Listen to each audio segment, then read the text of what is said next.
that today we have Mohammad Raza Siddiqui, Vice President, BlackRock, with us at I.T.S School of Management for the 9th Business Summit 2025. So it is very insightful to hear it from you in panel session, how we talked about AI for the future and how it will be it will unlock the potential for the upcoming generation. So I would like to know that how it will be relevant for the production of goods and services, because at the end of the day, it will be automated. Each and everything will be automated at the end of the day. Right.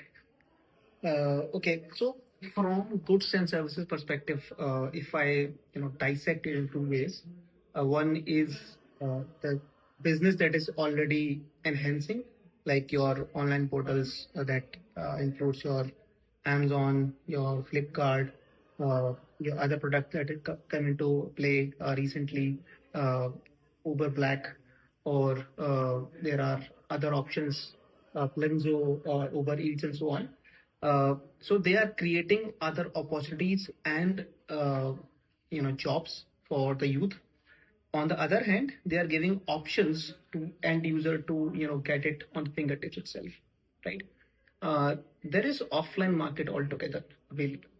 If I am looking from retail perspective, uh, if you notice the people who are very much centric towards feeling the goods and services, specifically goods, they prefer the retail outlet itself rather than online. There is a different crowd altogether. And if you look at India specifically, uh, India is a population of 140 crores, obviously. So there is potential for everything that we produce.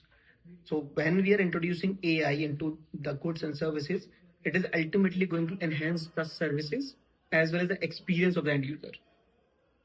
Imagine this way: the grocery which used to be purchased nearby the house is available within 10 minutes, right? You just put into your cart and place it online. You have option to play online or offline, whatever you like. That is the benefit of the end user. On the other hand, if you look at the industry perspective, it has given the option for so many venturists to create different firms, enter into the market, compete with each other, and drive value from there. Right now, if you look at Zomato and other one, Swiggy, which are registered last year itself, their valuation is already 500% to the original ask, right? Which means the potential of AI into these services. So if you notice one of the example, like Uber, when you are going somewhere and you select a destination, it gives you different price.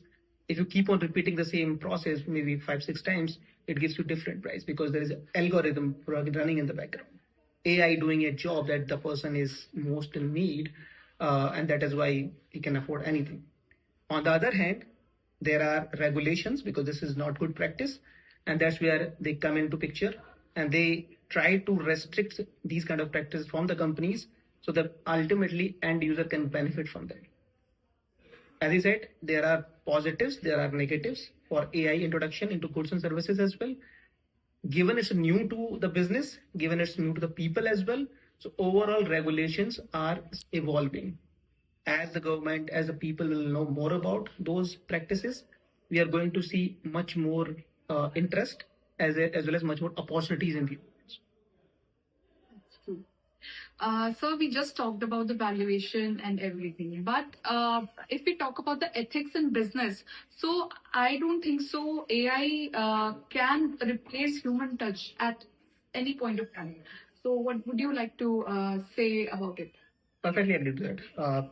AI is just going to help you decide on certain factors, or at times fast track your thinking process.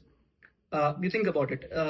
Maybe in 50s or 60s when internet was not there, any human who want to understand the history, for one example, the person need to go maybe 10 years or 15 years and learning all the books and then understand what exactly happened, and then think about thesis or think about PhD or something.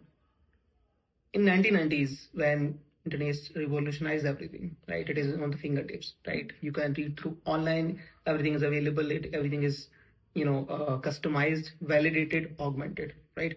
And you are using it on this scale, and maybe it is fast tracked with your some of the devices like your phones, your iPads, and so on.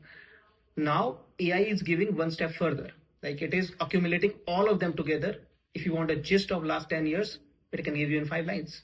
It can give you 100 lines, depending on what is your requirement, depending on how and where you want to go. But is that the final truth? It may not be, because ultimately it is giving you crisp based on the input that you're given to it. Ultimately, you'll need a human touch at the end of the day to validate those stories, to validate those outputs.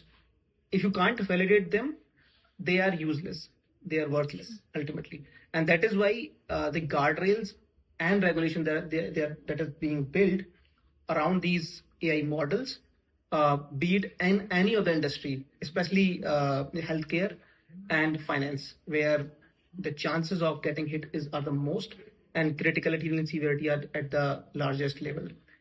There it is picking up already, like they are bringing together government and private firms to create regulations. Outside them, it will evolve, and obviously it will create regulative there as well. Indeed, sir. So that was so insightful hearing all this from you. And I hope you had a great time in IT School of Management. Thank you so much. And we are hoping that you will be here soon. Absolutely. It was wonderful being in here. The atmosphere, the people, the management, and the arrangement, it was all good. It was awesome experience. Thank you very much for having me here. Thank you.